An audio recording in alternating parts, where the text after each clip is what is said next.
Well guys, I couldn't pass up this deal. I ended up getting a pregnant doe from the same person who I just bought those 4 extra New Zealands from.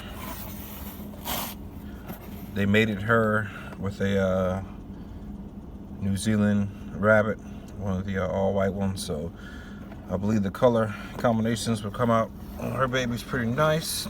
She should be due, I believe they said in about 2 weeks maybe, so I'm gonna go ahead and put the stuff in there to get her ready to start making her nest box and stuff probably within a week or so. And just stay tuned, folks. Stay tuned. They said they're not sure what breed she is. They got her from a flea market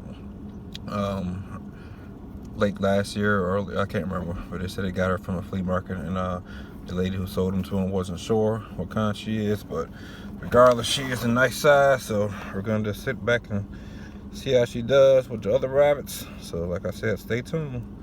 Another one added to the flock.